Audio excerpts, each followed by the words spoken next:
And now, ladies and gentlemen, it's time for the Ray Shasho Show, brought to you by the Publicity Works Agency. Each week, Ray spotlights in-depth interviews with legendary and up-and-coming authors and music artists. Ray also features the movers and the shakers of the music and publishing industries and suggests important methods for getting the most out of your public relations and marketing needs. Please welcome music journalist, author, and entrepreneur, Ray Shasho. Hello again, everyone. I'm Ray Shasho, broadcasting from BBS Radio, and welcome to the show, where we spotlight legendary and up-and-coming music artists and authors. Brought to you by the Publicity Works Agency. Call us today, 941-877-1552. Or visit www.publicityworksagency.com. Remember, we shine only when we make you shine. Formed in the late 60s by the Shulman brothers, Gentle Giant is known as the paradigmatic progressive rock band.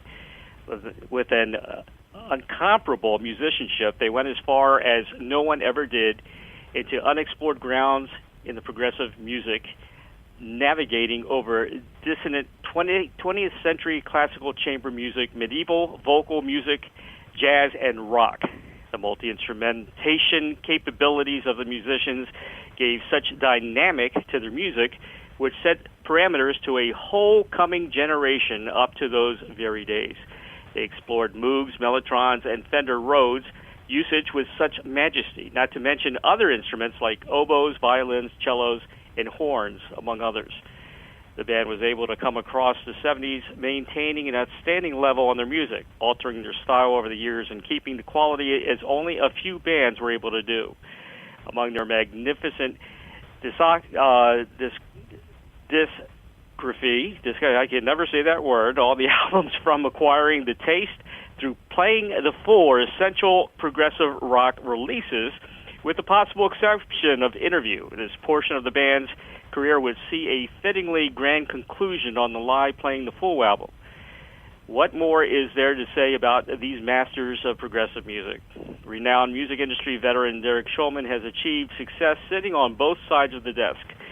Born in the United Kingdom, his introduction to the music business was as lead vocalist with 60s pop sensation Simon Dupree and the Big Sound. Signed to the Beatles label Parlophone, the group enjoyed TV appearances, top 20 singles, and toured Europe extensively.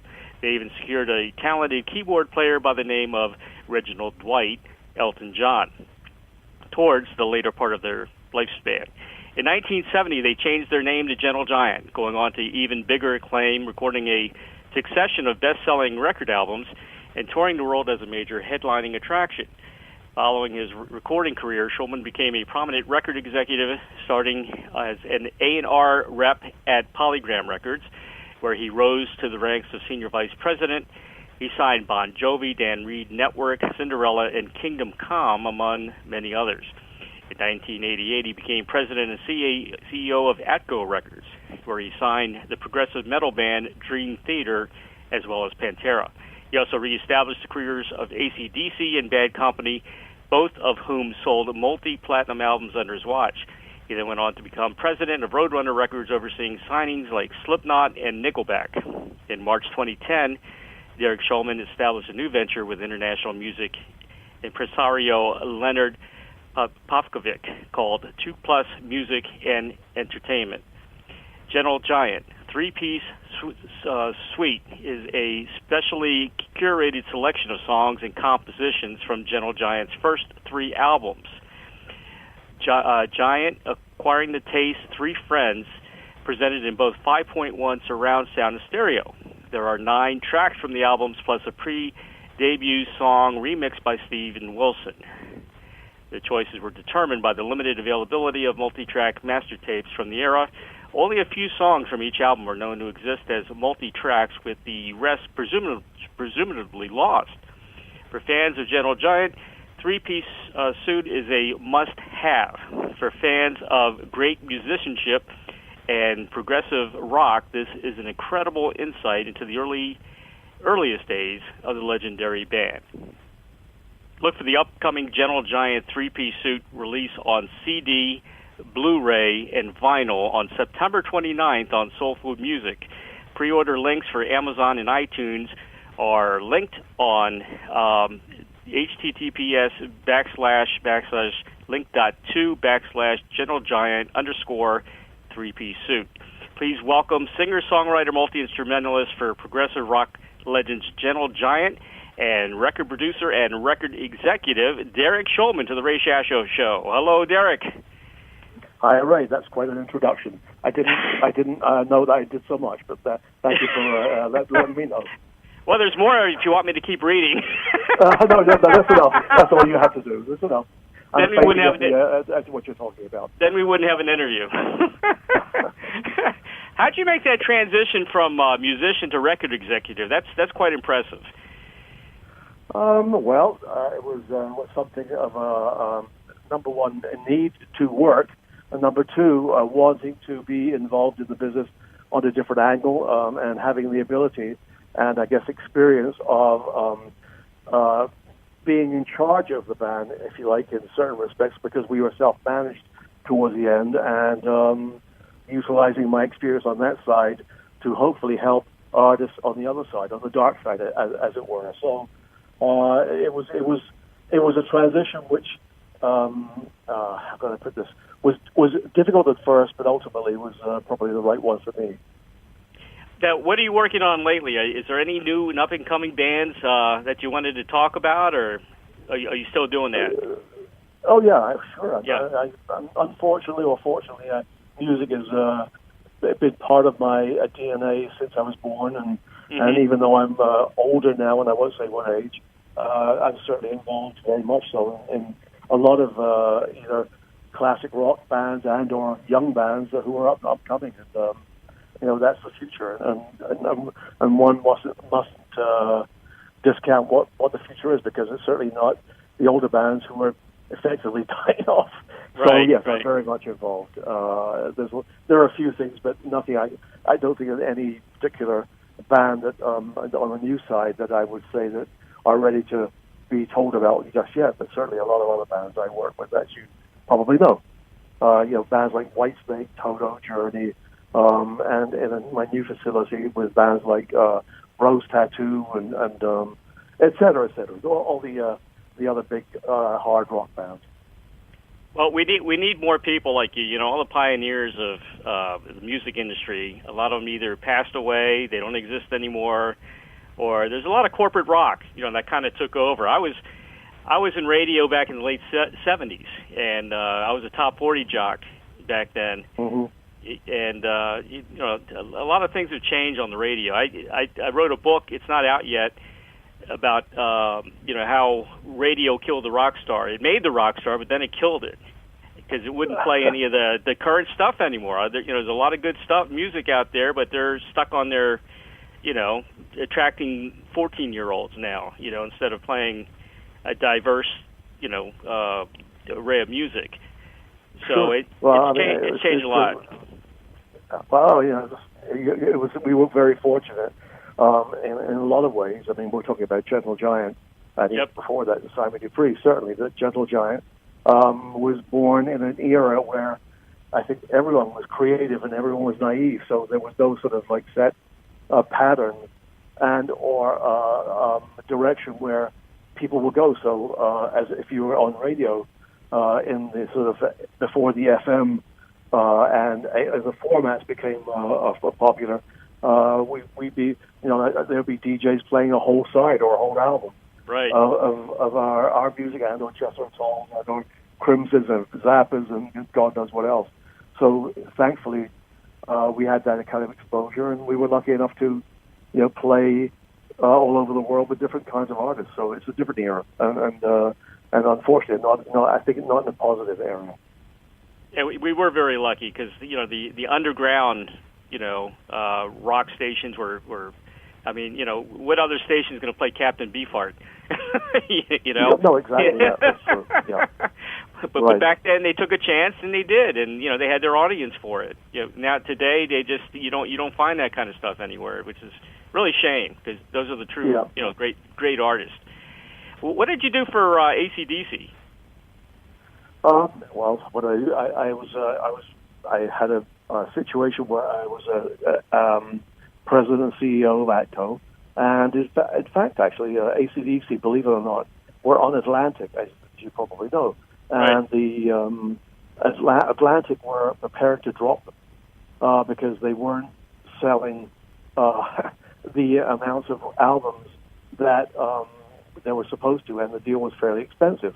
So, I knew Angus and Malcolm because I knew their big brother, George, who was in the Easy Beats before. And I said to Atlantic Records that if they didn't want to, if they were going to drop them, I would love to take them on and exchange an artist, if you like, from my repertoire. And in fact, that's what happened.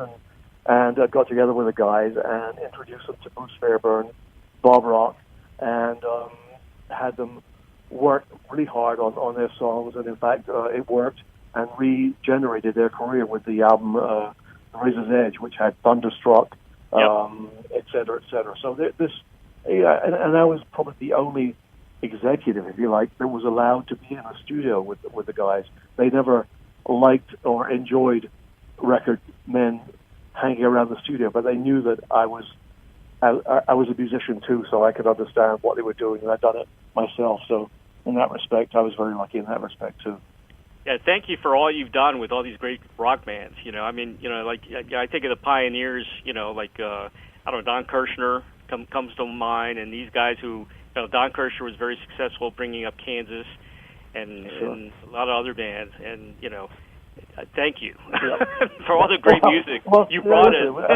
It was my privilege to work with a lot of great musicians and sometimes not so great musicians, but for the most part, good bands that I enjoyed personally as well as professionally. So in that respect, I'm very lucky to. Yeah, Brian Johnson's got a house here. I live in Sarasota, Florida. And, the station's in California, and Brian's here. He's got a house for half the season here. Very big in race cars. Patrick Moraz also has a house in Sarasota. Yes, he is. I know Patrick. I think he's in Clearwater. But he's close to the Clearwater. Well, I work with Patrick actually as well.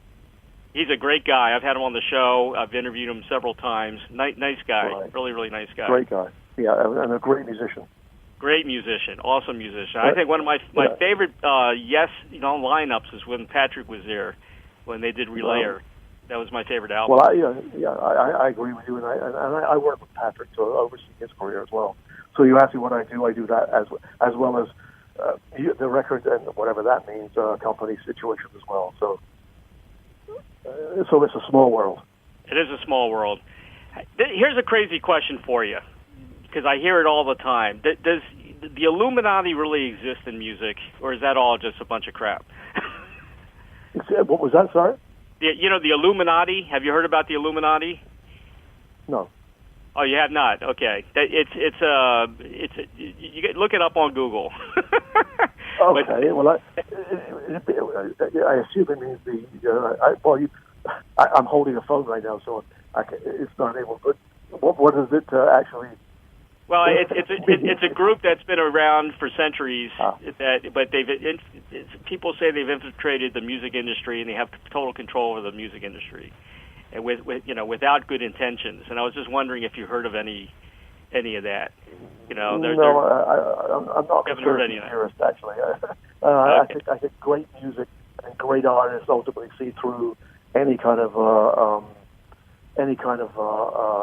whatever field force there is. I mean, so I think that and in this day and age, it's a lot harder for great musicians and great artists who are unique, by the way, to break through. But nevertheless, there's still room for that.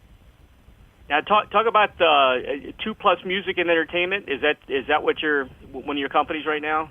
Yeah, it's a company. I kind of an umbrella company which oversees. Right. I oversee a company called Frontiers Records, which we work with artists like, as I said, the kind of classic rock bands, and I also oversee another company out of Australia which have newer bands which I'm enjoying, and also oversee artists like, as I said, Patrick Moraz, Billy Sherwood Right. from Yes, et cetera, et cetera. So, it's a kind of an umbrella thing. I'm a workaholic, so that's good news and bad news for myself and my wife and family, too. So, but I love music, so I'm still involved. Yeah, I think you mentioned Billy Sherwood. I like Billy too.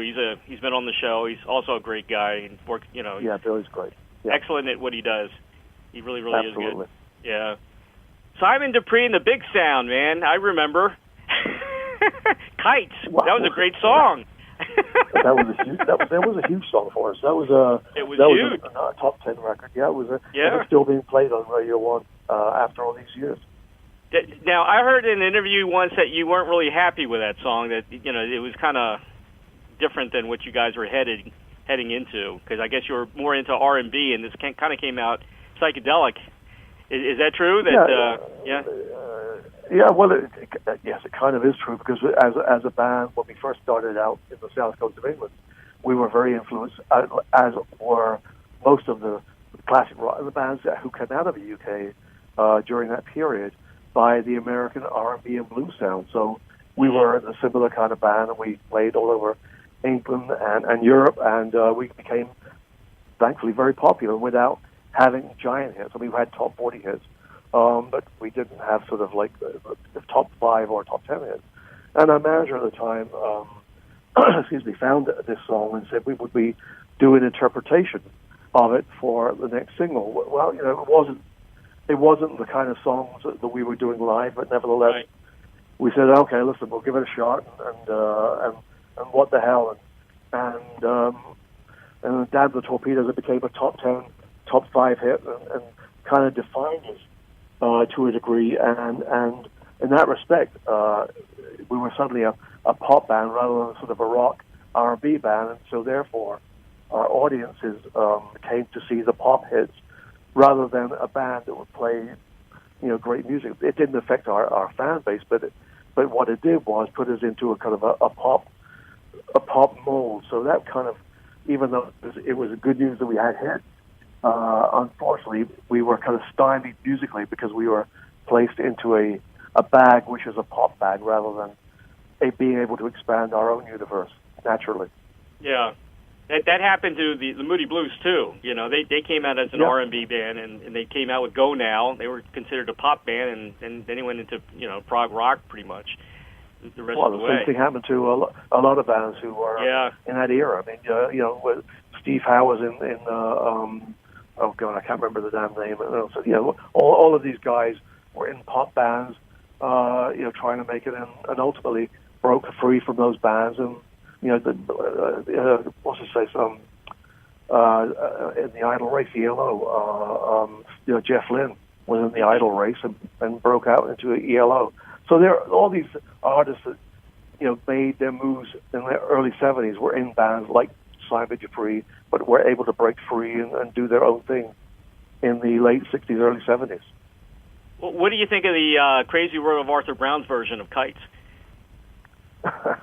I'm not too. I didn't particularly like it, to tell you the truth. Honestly,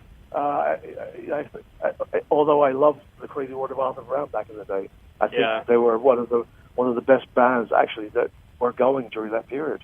I think when they did Fire, they were live, which we played with a couple of times back in the day. They were superb. Yeah, I talked to Arthur. He's a nice guy, and of course he doesn't do the fire headdress thing anymore. There's too much risk. Neither would I, but that's okay. Besides Kites, you guys had some really good tunes, man. You had, Give It All Back. Castle in the Sky was another favorite. Castle in the Sky reminded me a little bit of the Moody Blues.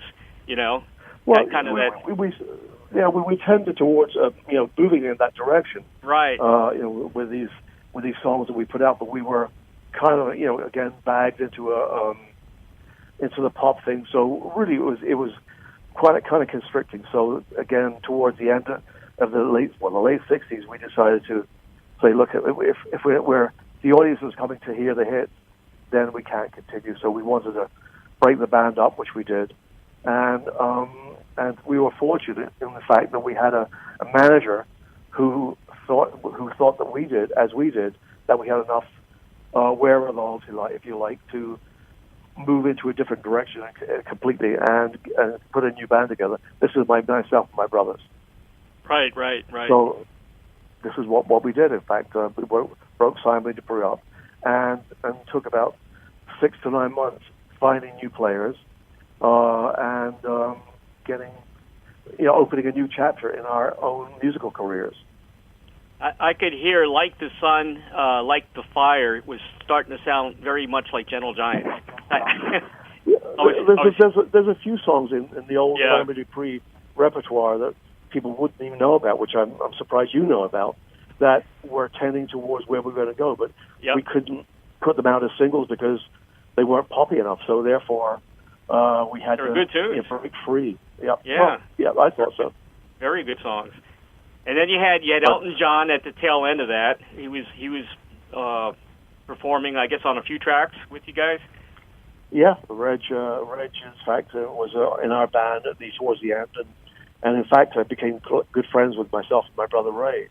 And in fact, he was one of the very few people we told that we were going to break up the band Simon Dupree and move into something completely different. And we were going to do something which we didn't know about, but we wanted to be a band that was, again, we couldn't even explain it, but we wanted to do something completely different. And in fact, Reg said, "I'd love to try out for this new, different band." And in fact, he played me and my brother Ray songs like Skyline Pigeon and Your Song. And in fact, when me and Ray sort of listened to them, we thought, great songs, but Reg, it doesn't work for us. So better you don't work with us and move on. And he changed his name to Elton John. Thank God for him, and became huge in a year or two. And we were still struggling to get gigs as Gentle Giant. So I'm sure he's very happy that we turned him down. Yeah, he's doing okay. He did very, very well. Now, did you also invite Dudley Moore? Did he play a little bit? Oh, Dudley played on a couple of songs on our. How cool is that? A couple of. He was great. He was a good friend, and we had, in those days, all the people. To tell you the truth, in the mid to late '60s, a lot of these bands that are classic people and bands and everything else were all knew each other. We all knew each other from the various bands that we were in, and we were rooting for each other all the time. So it was nothing was. We were never awed by anyone. It was a different era entirely. Dudley Moore was a great musician. He really was. Fantastic pianist. I loved the way he played piano. He was awesome. Absolutely. Yep. What about the Moles? Okay. The Moles was you've done your research. The Moles we did as a kind of like a test, if you like, and we went into the EMI studios, and this is myself and my brothers. I mean, no one else, and recorded something which was kind of, again, which was tending towards where we wanted to go, and the record came out, and it got a great buzz. I mean, it started selling like crazy because people thought it was the Beatles with a different name. Mm-hmm. We were in the studio at the same time as Pink Floyd, because Pink Floyd had just got signed then. And Sid Barrett, who, rest his soul, but became, in certain respects, was an interesting character, heard about the song and knew it was doing well, and kind of blabbed to the press that no one saw the Beatles, that Simon Dupree and the Big Sound. We saw them record it, so and so he blew the whistle on us. So it stopped short in its tracks of success. Where can you find the Moles? I mean, is it on YouTube? I haven't looked yet. Is there a way to find? I'm sure it's somewhere. That's for sure. It's certainly around, hanging around in the archive somewhere. Do you have copies of the Moles yourself?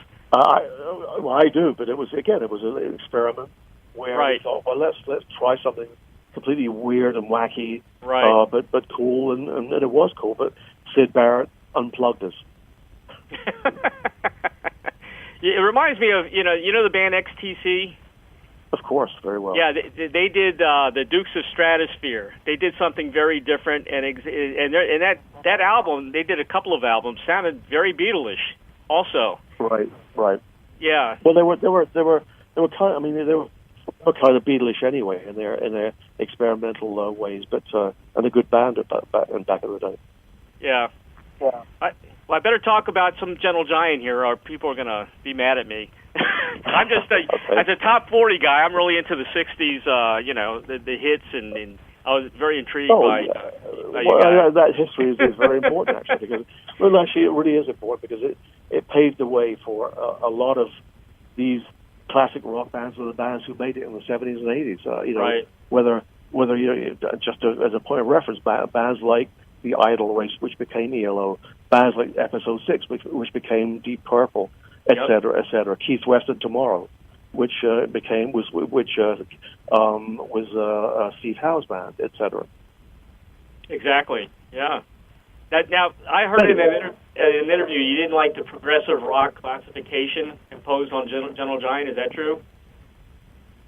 Not really. No, I don't think it's quite true. I think it's somewhere where people bag Gentle Giant, but really, we didn't set out to be anything. We set out to be a band that basically wanted to be better musicians for ourselves first, and better musicians for the musicians we recruited for the band. So really, we didn't know what we were, except that we wanted to do something different, and recruited players who wanted the very same thing.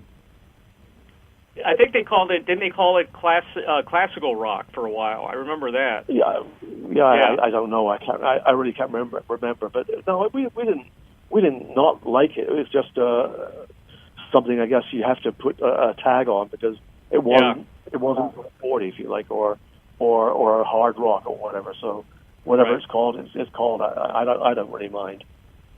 I'm going to read something. I did an interview with Greg Lake. God bless his soul. He was a nice guy, great interview. And when we did the interview, he mentioned this about progressive rock. I'm going to read this. He said, I'm a huge fan of, first of all, I'm a huge fan of progressive rock. And I believe no other rock-related genre has expressed the musical ingenuity and aptness like prog rock. That's from me. But when I had the conversation with Greg Lake, he said, it's a funny thing. The Rock and Roll Hall of Fame won't recognize it. They don't want to accept it. It's silly, really, because it's one of the things that nourished rock and roll. You look at a lot of bands now in retrospect, like the Red Hot Chili Peppers, they were heavily influenced by ELP. And that was by a lot of American bands. There's nothing wrong with this exchange of cultural nourishment. I think prog rock has been denied its proper place in the history of rock music. Do you agree with that statement from Greg?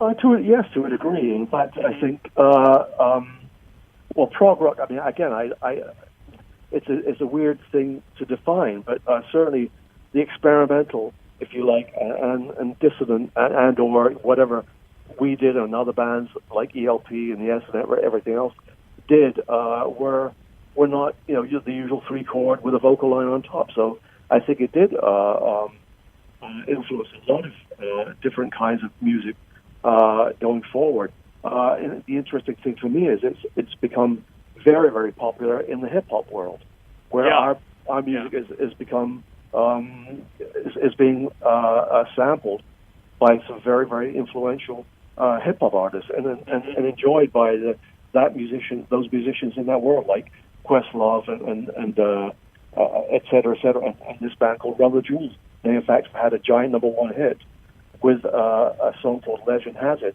and they've sampled our song too. And it's become a big hit across the board. And that world is kind of taken to it. So, in some ways, Greg is very, very correct in that respect. Frank Zappa was a fan of Gentle Giant, and I could see why, because him and his experimental. They were, I have to say, Frank was a very big influence on Gentle Giant too. I mean, his music and attitude towards musicianship and music were second to none. I mean, Hot Rats is probably one of my favorite bands albums of all time. So, I mean, their their musicality and Frank's attitude towards that was quite influential to Gentle Giant, actually. Let's talk about the album that is coming out, Three-Piece Suite, which is compositions from Gentle Giant's first three albums, Giant, Acquiring the Taste, and Three Friends. I listened to it. It's an awesome mix of music from a little bit of from Giant, awesome tracks. You got Giant, Nothing at All from Giant. Right. Why Not? A rocker sounds a little bit. It's funny. I love Why Not because your voice sounds a little bit like Mike Harrison from Spooky Tooth on that track. I was also a big Spooky Tooth fan, but yeah, they were great. Yeah, also great. Very, very good album. I'm really looking forward I've got it already, but people are going to be excited with the release of that album. It's coming out September 29th, I think is the official date from that. Release date. Yep. Yep. Talk a little bit about that. It's available in different formats. Yeah, it's available in Blu-ray, which has fantastic surround sound, 5.1 surround sound, and I think very, very interesting graphic and animation for the songs. It's available on just a CD only. The DVD and Blu-ray also comes in flat.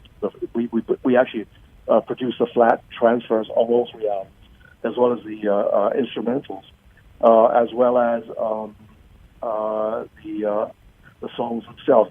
The three albums. The album itself, the box set, should I say, it contains only a few songs of each album because we were looking for the multis of these albums, and unfortunately, these are the only ones that survived the times when those albums were stored. So we looked at the vaults, and we could only find these three. But unfortunately, we have the multis of the rest of the albums. But Steve Wilson, who's a big fan of ours, said I'd love to remix those, and Stephen is a fantastic musician on his own right, and so we said let's go and touch them up and do what you have to do, and Stephen was very respectful of what the original music was, and just touched various little bits and pieces up, and we're putting this out as a box set. As a Blu-ray, as I said, as a CD only, and as a vinyl compilation also. So it's the best of the first three albums, but it's only cut several tracks off each because we can only find the multi-tracks of these albums in the vault. Apparently, they've been destroyed from God knows where. I guess a phonograph at the time didn't think it worthwhile to keep, so they'd either put them to use to other people's use to record over or trash them. I don't know. But anyway, I hope that people enjoy this box set. I do. I think it's very good personally. Oh, it's awesome. It's a tremendous array of music from Gentle Giant. Am I saying, is it Pantagruel's Nativity? Is that how you say it? Yep, Pantagruel's. Yep. Pantagruel's Nativity. That's an interesting song. Yep. Yeah, that's from Acquiring the Taste. Yep. Awesome track. Right. What's the origin behind that track? Well, the track itself was on Acquiring the Taste, which is the second album, and lyrically it was influenced by Rabelais, who is the Middle Ages French, kind of a body writer who wrote in traditional French about giants and weird, wonderful things, and so that was the birth of Pantagruel, which is my brother Phil was in the band, and he was very much influenced by interesting literature as we all were. I mean, we were all kind of fairly well read and had musical knowledge, if you like, as well, which was trained. We were all trained and read music, so we tried to utilize that our talents in the ways that were available to us then. And that's unusual because a lot of these people that I talk to, music legends that are awesome, incredible, they're not musically trained, which is incredible. They just play by ear, So well, we do as well. I mean, we certainly did do that too, especially on stage. But we were lucky in the fact that we were recruited Kerry Minier, our keyboard player, who had come out of the Royal Academy of Music with a degree in composition. So we had him out as a very important factor in our music compositions, as well as my brother Ray, who was a classically trained violinist. And we all read, but again, this was a part of our our heritage as well, I guess. Well, what is it like working with your brothers? Because that could be. I've got an older brother, and it's funny. I talked to Dave Davies, the Kinks, and we had good conversations because it's our older brothers who give us issues every once in a while. What was it like working with your brothers? With Ray, it still is always great. With my brother Phil, it was torture. Listen, you have siblings, and you have sibling rivalries that they carry over into the group thing. So yes, we would every day would be an argument, which everyone in the band would be scared that we were going to beat each other up, but it just created more friction, which became creative, actually, thankfully. Right. But it was it's not easy working with brothers. With my brother Ray, it was a lot easier. And unfortunately, and in fact, when Phil left the band, which is his choice because he had to do that after the Octopus album, because he had a family and understood what he had to do. It was a kind of easier situation for all of us in certain respects. That the band was much more focused in that respect. Of course, the first couple of albums, Martin Smith was the drummer who passed away in 1997. Fantastic drummer. Yeah. Great drummer. Yeah. Great drummer. A little too jazzy for what the band was looking for, and we decided to move away from him and to find another. We were certainly a rock band. That's what we were. I mean, we were progressive or whatever, experimental, but we were a rock band, and we wanted to have that sort of rock foundation. So we kind of looked for that after Martin left, and one album we had Malcolm Mortimer on Three Friends, and Malcolm was a good drummer as well. But we preferred we recruited John Weathers on Octopus, and he was a foundation that I guess we were looking for the rest of the band to continue where we wanted to go. Yeah, exactly. And in the first couple albums as well, you worked with producer Tony Visconti, which had to been pretty cool, huh? Working with him? Yeah, Tony was great. And Tony was very important as far as we were concerned. He basically taught the band the art of recording an album, to be honest with you. And he became a member, effectively, of the band. I mean, he was a great musician. He is a great musician. And respected our musicianship as we did his. And we were kind of a team, and it was a very, very good combination, I think, for all of us. Another great, music guy that we're happy to have still around is Tony Visconti, because he's done a lot of things in the rock and roll era. Yeah, he was working on Bowie and T-Rex at the same time as Gentle Giant, and we were all in it together at Trident Studios, so we knew each other, and we were kind of it was a very good era, fantastic era. You weren't too happy with touring with Black Sabbath, is that true? Well, personally, we loved them. I mean, they kind of taught us the art of debauchery. But the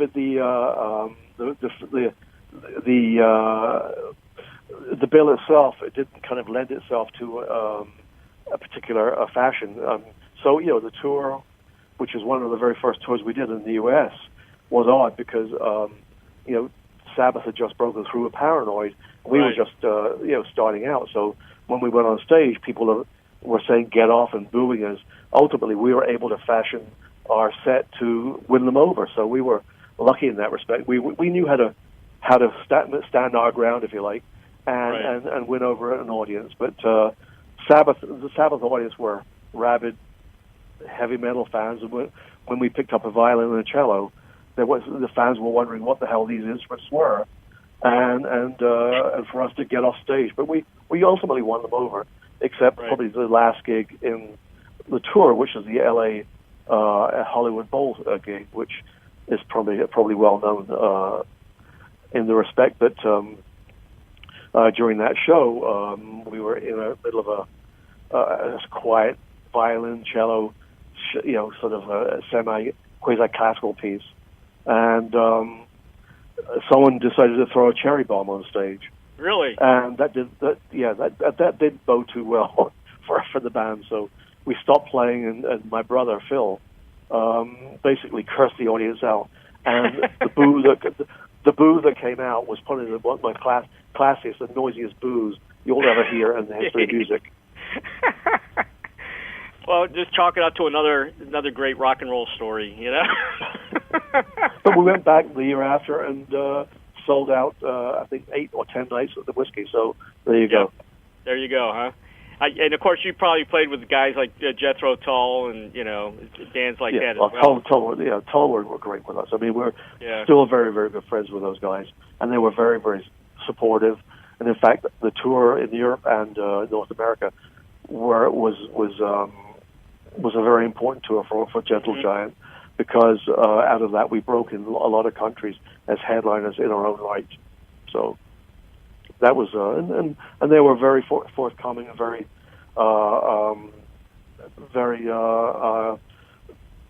again helping to help the band do well as we could, because they were fans of our band as well as us being fans of their band. Yeah, I interviewed both Ian and Martin. Martin was on the radio show. I think I'm going to probably get Ian on the show for his 50th anniversary next year. Right. Both great friends of ours. Yeah, good guys. Absolutely. One of my it's funny because every Gentle Giant fan has a different album that they like. It's not just like one album, which is it's cool because you guys are across the board, appealing to everyone. Here's a comment somebody wrote below below Gentle Giant interview video on YouTube. And I thought it was quite amusing. He said, "I can't find any persons who really like Gentle Giant other than the odd musician geniuses I know from far and wide. We're doomed." I thought that was kind of funny.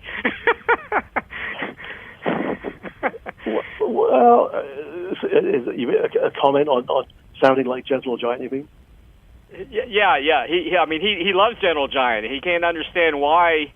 He says all the intricate, type musicians love Gentle Giant, but he says we're doomed because nobody likes that, the Gentle Giant that he knows of. So he says we're doomed. Well, you know what? Look, I wouldn't say doomed. I think it's more.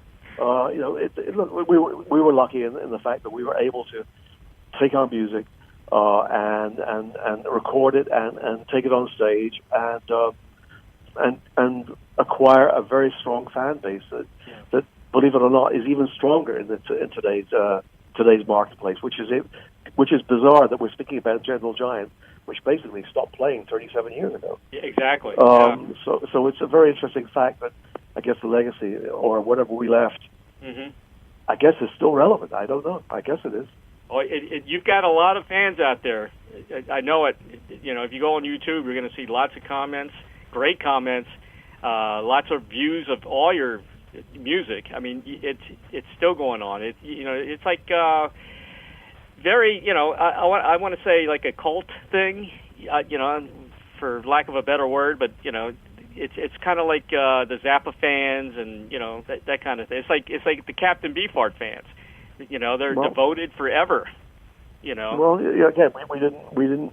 I guess the good news, bad news is we didn't try, or we weren't very good at making pop music after our Simon Youth Free escapade. We tried to stay away from that. So, in that respect, I think we went to the other extreme, where we made music that we enjoyed, and hopefully we had fans that will enjoy it too. And I guess that came to pass. So, thankfully, that was it lasted the test of time, I think. My favorite album is Power and the Glory. And my favorite tune by you singing is Proclamation. I think that's awesome. You do a great job on that track. Love your voice in that. Thank you very much. Yeah, it's one of my favorites too. Yeah, it reminds me a lot of high school too, because I was in high school when that album came out, and I listened to it over and over again. I was at grade school, so you were older than me. Another beautiful song from that album is Aspirations. Yeah, that's a very good song. Excellent song. Is that Carrie who's singing that? Yeah, Carrie's singing it, and it's been covered by some very, very interesting artists, actually. So, that's one of my favorite songs too. Actually, you picked on a couple of my favorites as well. Great album. I still listen to it over and over again today. And I guess Freehand was your biggest album. Is that correct? Yeah, yes, it was the biggest in North America. We were top 50 and all that stuff, or top 30, God knows what else. But yeah, and that was kind of like that period of time when I think the band was at the most creative, and as well as we were working a lot. I mean, we toured all over the world a lot. I mean, we didn't stop. The one thing about Gentle Giant, if you like, was that we were workaholics. I guess we weren't recording, we were playing. And in fact, the stage show was always different to the album. So the album was effectively a sketch for the stage show, which was basically a painting, if you like. So we used the music from the albums as a kind of like a grounding to expand what we did on a live basis. Right. So it's so interesting how things have changed. Back then, you went to the concert and the band would introduce their album at a concert, and the concert prices were cheap. I remember the standard price was like $650, $550, and $450 for a concert, and sometimes you'd see three acts on the same bill. And then you would go there to buy the album, and now, you go to a concert, $100 for a DVD. Yeah, well, it was a different era, and again, a different time when music was important, more important to the culture than it is today. It's a perfect statement. It was more important than it is today. Yeah, I agree with you 100%. The other album I like was actually Civilian. The 1980 album, which I thought was great. If I was in top 40, I was in top 40 back then. I would have definitely had that on my playlist if I was, able to. Funny enough, it's one of my favorites, and I'm a very much minority. Although that was a kind of moving into the next decade of what the musicality was going to be.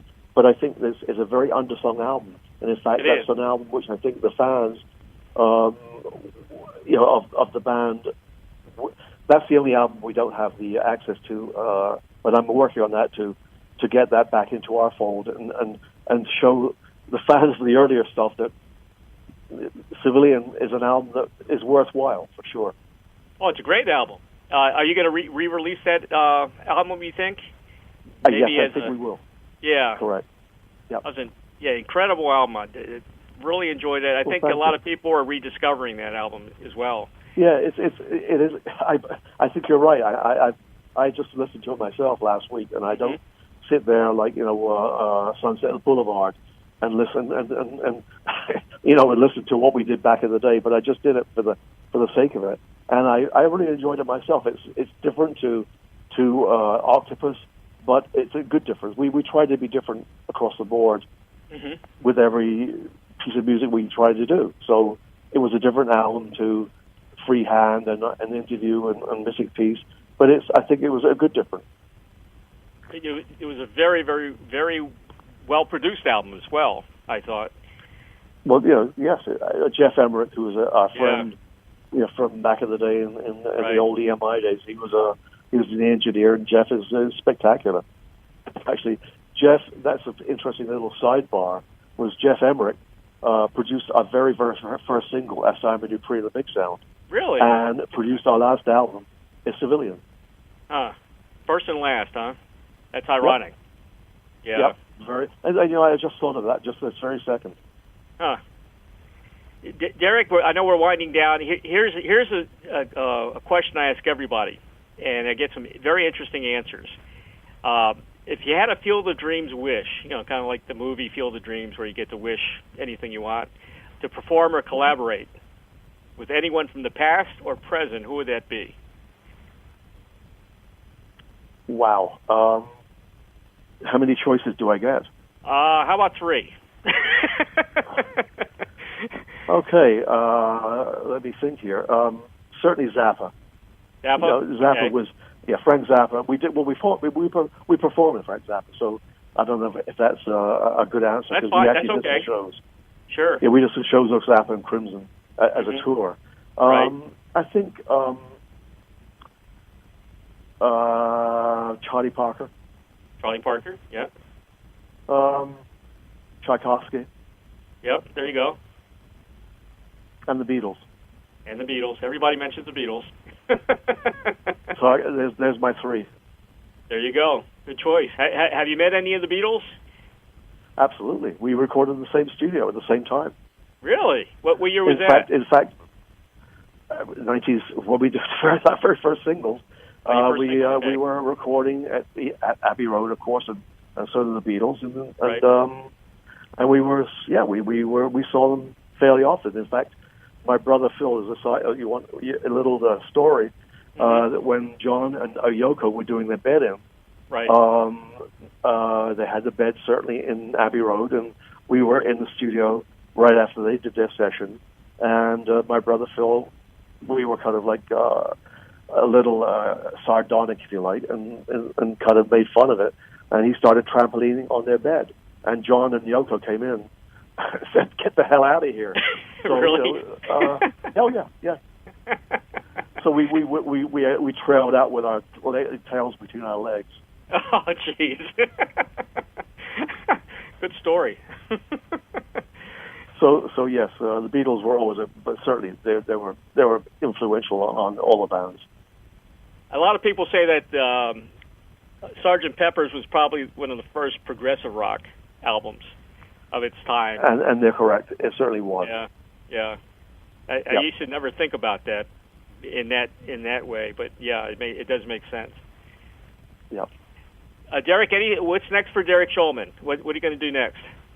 Besides bring in new bands and work on all the well, I think that you said it. I think that's really where I'm at. I'm still involved in working with new bands and older bands, and there'll be some more hopefully